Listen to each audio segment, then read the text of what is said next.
Salut tout le monde. Dites-moi, ça vous est déjà arrivé de faire une partie qui a duré quoi, 2, 3 heures, que ça soit en solo, en compétition, en coopératif, et de vous rendre compte qu'à la toute fin de la partie, eh bien en fait, vous avez déjà perdu, et ça dès le tour 1. Ouais, ça m'est déjà arrivé plusieurs fois, ça, moi c'est très très frustrant. On va voir 4 jeux qui ont un peu ce problème. Allez, générique. Give me fuel, give me fire, give me that which I desire.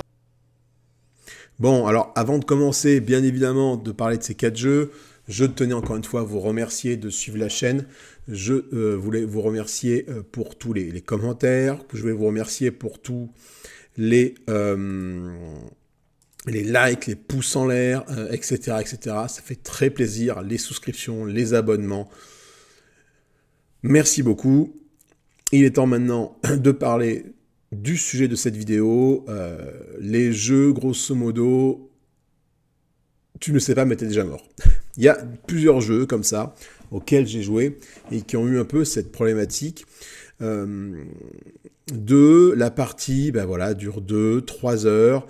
Et en fait, à la fin, à la toute fin, juste vraiment au twist final du jeu, tu te rends compte que tu ne peux pas gagner le jeu. Tu ne peux pas le gagner tout simplement parce que dès le tour 1, ben, tu as fait une action qui a fait que l'action suivante était mauvaise, etc.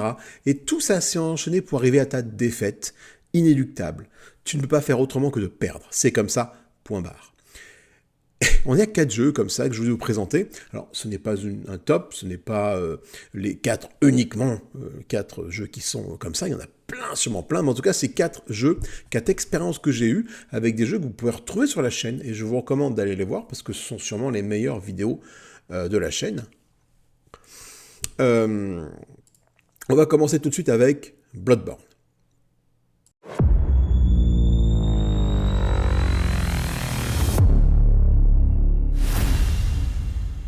Bloodborne, c'est un jeu sorti en 2021 et rendu disponible en VF par Funforge. Bloodborne, c'est l'adaptation en jeu de plateau du jeu vidéo éponyme sorti en 2015 sur la PS4 de Sony. Dans ce jeu, de forte inspiration Lovecraftienne, nous dirigeons un voyageur arpentant les rues de la ville gothique de Yharnam, ville qui est infestée par des créatures bestiales. Ces créatures étant autrefois les citoyens de cette ville qui ont été transformés en monstres par une maladie. Le jeu de société Bloodborne reprend fortement ce thème avec une franche réussite et l'ambiance bien fidèle aux jeux vidéo. On parcourt les rues, on fait des rencontres, on fait des combats et à la fin du scénario, eh bien, on va affronter un boss, un terrible boss. Ouais, mais voilà. Le jeu est dur. Le jeu est très très dur. D'ailleurs, comme tous les jeux From Software sur lesquels est tiré ce Bloodborne, que ce soit les Dark Souls, donc Bloodborne, Elden Ring, etc., le jeu de plateau est dans la même veine. C'est-à-dire que le jeu de plateau est dur. La partie dure 2, 3 heures, que ce soit en solo ou à plusieurs. C'est un jeu qui est très intéressant de par ses mécaniques. Ici, pas de dés, des figurines, c'est-à-dire de très belles figurines, et on joue avec des cartes. Et ce sont ces cartes qui vont nous permettre de faire des actions, nous faire nous déplacer, nous faire combattre plus ou moins efficacement, nous faire parer les attaques, etc. Tout ça va se jouer avec des cartes. Et pour que la partie ne traîne pas trop en longueur, un timer est en place. Sur le plateau principal, vous avez un timer qui représente une piste de temps, sur laquelle un jeton va avancer régulièrement, et ce jeton, il avance à chaque manche, il avance d'une case, et il avance également lorsqu'un joueur va dans les rêves, que ce soit de manière volontaire ou pas. Un joueur peut décider d'aller volontairement dans les rêves pour se soigner, apprendre des compétences, ou alors quand il vient de mourir, il va dans les rêves, il peut de nouveau apprendre des compétences et après revenir à la vie. Et le fait de faire ça provoque l'avancée d'un cran de plus de ce fameux jeton sur le timer. Donc à un joueur, ça peut se gérer facilement. À 4 joueurs, si les 4 joueurs décident successivement d'aller dans les rêves, eh bien, le timer avance d'autant. Sauf que voilà, si on utilise trop ce système, le temps file et le jeu n'est pas finissable. C'est assez simple, mais c'est-à-dire que si on n'utilise pas ce système, les personnages sont trop faibles pour espérer vaincre le boss de fin de mission. C'est-à-dire que si on va pas dans les règles pour gagner des compétences, eh bien, on va rester avec nos compétences de base et on ne pourra jamais égratigner le boss. Mais si on va passer trop de temps dans les rêves pour vraiment essayer d'augmenter les capacités de notre personnage, le temps va filer, le timer va filer trop vite, et une fois que le timer est arrivé à la fin, la partie est perdue. Et bien ça, en fait, tu ne le sais pas quand tu sais pas quand le boss arrive en jeu. Le boss arrive en jeu à un moment donné, une fois que tu as fait une combinaison d'actions possibles, tu as le boss, le chef qui arrive en jeu. Mais tu te rends compte, qu'en fait que tu as 2 tours pour le vaincre, parce que ton timer est à 2 cases de la fin de la partie. Et au fur et à mesure du combat contre le boss, tu t'aperçois que, qu'est-ce qui se passe ? Eh bien, il faut au moins 4 tours pour le vaincre. C'est simple, hein, les mécaniques du boss sont telles qu'il te tourne une carte, il fait une action, tu lis la carte, et à un moment donné, il faut l'amener d'un point A à un point B, ça prend du temps, etc., etc. Bref, tu ne peux pas. Physiquement, c'est impossible. Si tu as trop flâné au démarrage du jeu, tu ne peux pas finir le jeu dans le temps imparti. Alors, ce système est mis en place pour représenter l'aspect die and retry du jeu vidéo.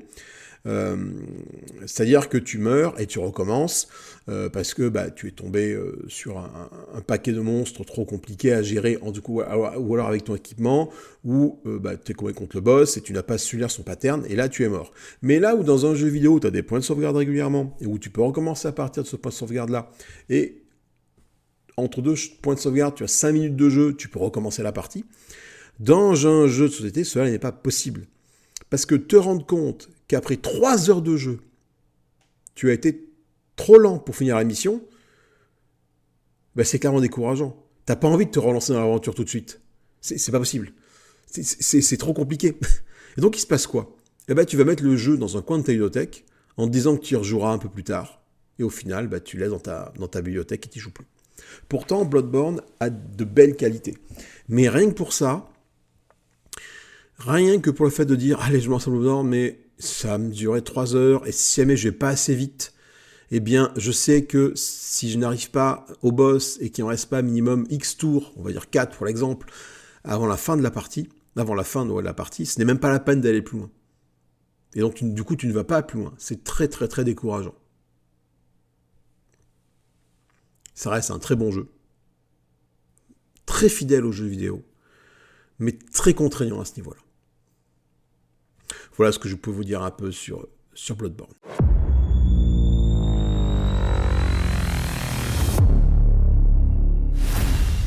Second jeu dont je voulais vous parler, qui était un petit peu dans cet esprit-là, et même pire, c'est Xenoshift Ocelot. Sorti en 2015, Xenoshift Ocelot est un jeu de société coopératif de type deck building, créé par Michael Sinal et publié par Kumi Arnott, Simon. Il peut être joué de 1 à 4 joueurs pour des parties durant entre 45 et 60 minutes, à peu près. Il est clairement inspiré de Starship Troopers. On se trouve ici dans un Tower Defense. Comprenez par là que la mission des joueurs est de défendre une base minière contre des vagues incessantes d'extraterrestres. Et si on survit à une phase de jeu, nous avons le droit d'acheter de nouvelles cartes pour remplacer nos pertes, pour compléter notre défense avec de nouveaux Marines, avec de l'équipement. Et cet équipement et ces Marines vont être de plus en plus puissants au fur et à mesure que le jeu avance. Et à la fin, nous avons un combat final contre un gros boss bien badass, une grosse bestiole, pour essayer de remporter la mission. Sur le papier, tout ça est génial. Les cartes sont superbes, l'ambiance est magnifique, la thématique est splendide, il y a des bâtiments différents à défendre qui offrent des menus passifs. Tout ça, sur le papier, c'est vraiment, vraiment sympathique. C'est coopératif, ça peut jouer en solo, tout est merveilleux. Mais bordel, c'est dur sa mère, la race de sa grand-mère. Le jeu est mal équilibré. Les bestioles sont trop fortes. Elles arrivent en trop grand nombre. C'est bien simple. La partie, en fait, pour Xenoshift Ocelot, elle est perdue avant le tour 1. Et en fait, c'est même pas vrai. En fait, le jeu est tellement dur que la partie est perdue à partir du moment où tu ouvres la boîte. Et encore, même pire, je dirais que la partie est perdue à partir du moment où tu penses jouer au jeu. C'est aussi simple que ça. Xenoshift Ocelot, dans sa configuration de base, n'est pas gagnable. Tu perds 2 heures de ton temps. Alors certes, tu t'amuses, mais tu te fais rouler sur le jeu. Et tu fais une partie, tu dis ok, j'ai peut-être mal compris les mécaniques du jeu, maintenant j'ai compris comment ça marchait, je refais une partie demain, le surlendemain, etc. Et tu te fais rouler sur le jeu, et c'est non-stop. À partir du moment où tu penses jouer au jeu, il va te la mettre à l'envers. Alors, heureusement, il existe Xenoshift Dreamwire, alors, qui est uniquement en anglais, mais qui permet de mettre à jour certains points de règle de Xenoshift Ocelot. Et du coup, ça rend Xenoshift Ocelot jouable. Pas gagnable, mais il est au moins jouable. C'est-à-dire que quand tu vas ouvrir la boîte avec cette mise à jour des règles, tu vas pouvoir espérer t'en sortir. C'est ça en fait. Et c'est là que c'est compliqué, c'est qu'il y a des jeux, effectivement, comme Xenoshift, qu'on va voir un peu plus tard dans la vidéo, qui sont de ce type-là, qui sont ce qu'ils sont seuls, mais qui ont besoin d'une extension ou d'une réédition pour, trouver leur plein potentiel. C'est dommage. Alors, Xenoshift Ocelot, c'est un jeu qui est très accessible financièrement. Vous le tapez à 25 balles en occasion. Vous allez sur BGG, vous téléchargez la mise à jour des règles qui vous permet d'adapter la difficulté du jeu. En fonction de vous jouer à 2, 3 ou 4 joueurs, les ennemis sont plus ou moins nombreux, ce qui n'était pas le cas avant. Voilà. Ça vous bonifie l'expérience, et si jamais vous avez Xenoshift Ocelot qui dort dans votre ludothèque parce que vous le trouvez trop dur et parce que c'est pas possible, allez voir du côté de Xenoshift Dreamwire et allez voir du côté de la mise à jour des règles. Ça rend le jeu accessible, ça rend le jeu plaisant, ça rend le jeu amusant.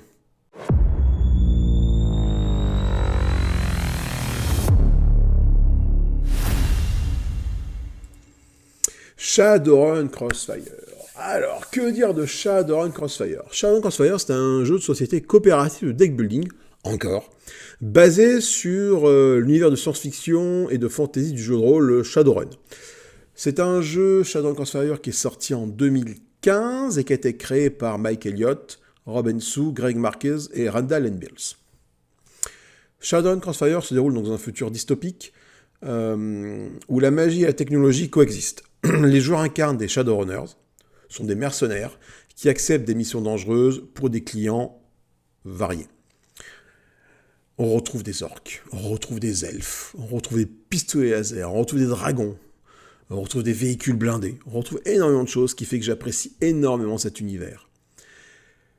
Durant une partie de Shadowrun Crossfire, en plus des obstacles qui est le terme employé pour désigner les ennemis que l'on va rencontrer dans le jeu, ce sont des cartes qui vont être face à nous, on va devoir les taper dessus. Les joueurs vont devoir également faire face aux événements Crossfire, d'où le titre du jeu. Et là, c'est là que tout part en cacahuète. Même si l'idée est intéressante, des événements Crossfire, ils sont beaucoup trop brutaux et punitifs. Et ça, dès le départ. C'est-à-dire, dès le tour 1, tu as un événement Crossfire qui se déclenche. Et la plupart du temps, ça scelle le sort de la partie, car les joueurs ne font que subir à partir du moment où cet événement est en place. Ils ne font que subir, et ils sont dans la réaction au lieu d'être dans l'action. Tour 1, un événement se déclenche, il te rajoute des saloperies en plus de ce que tu as déjà face à toi. Tour 2, un événement se déclenche, il se rajoute à celui du tour 1, si celui du tour 1 est un passif qui reste en place. Si on a réussi à s'en débarrasser, le tour 2 arrive, etc. On est tout le temps à la tête sous l'eau.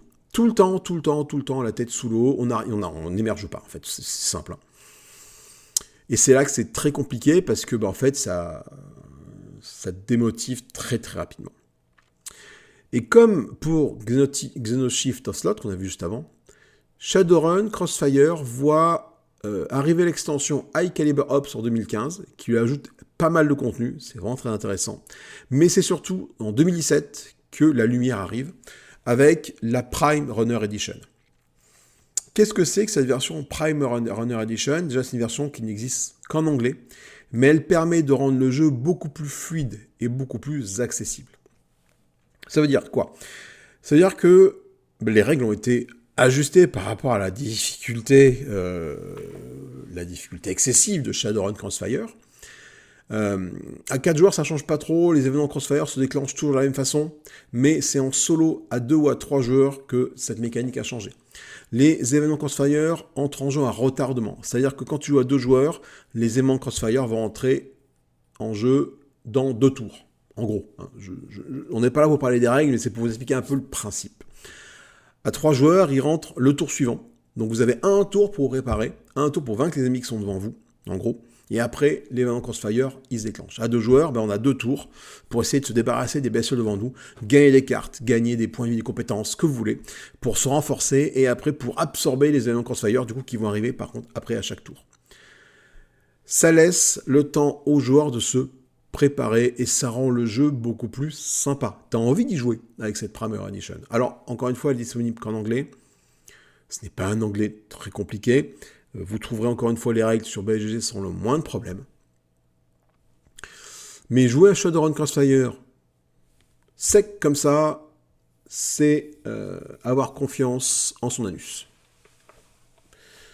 Avec le Primer Edition, on est quand même beaucoup plus détendu. Voilà. Et on s'amuse d'autant plus.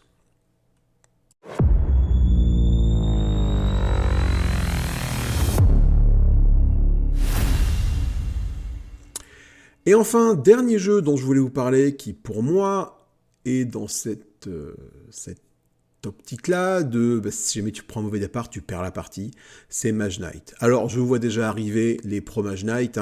Laissez-moi vous exposer un petit peu mon expérience que j'ai par rapport à ce jeu-là et mon ressenti. Et le fait d'avoir joué avec des personnes et d'avoir discuté de ça avec des personnes, et c'est également leur ressenti. Mage Knight, déjà, c'est un jeu conçu par Vladash Fatil et publié par WizKids. C'est souvent considéré comme le meilleur jeu de société en termes de profondeur stratégique et de complexité. Ça, c'est sûr. Mage Knight, MK pour les intimes, c'est un landcrawler. Comprenez par là qu'il s'agit d'une exploration de territoire. On a un petit mage, notre chevalier magicien, et on va se déplacer sur des tuiles pour explorer un territoire. Ça se déroule dans un monde de fantasy où on incarne donc, du coup de puissants Mage Knight. Leur objectif, c'est de conquérir des territoires. C'est d'explorer des donjons, d'accomplir des quêtes, tout en améliorant nos compétences et en gérant nos ressources. Déjà, rien qu'avec cette phrase-là, on voit que c'est un jeu excessivement complet. Il y a du combat, il y a du deck building, c'est un jeu basé sur les cartes. Il y a de la gestion de ressources, avec la mana que l'on doit gérer. Il y a des compétences sur nos personnages. Ils ont même des armées qui peuvent venir avec nous. Mage Knight, c'est également un jeu dit à scénario. C'est-à-dire qu'avant une partie, les joueurs vont se mettre d'accord, ils vont choisir le scénario dans un livret de scénario. La mise en place et l'objectif du jeu varient selon le scénario que l'on choisit. Les joueurs doivent donc conquérir des cités, ou accumuler des points de renommée, ou accomplir des quêtes spécifiques, et également on peut jouer en compétitif, coopératif selon le scénario.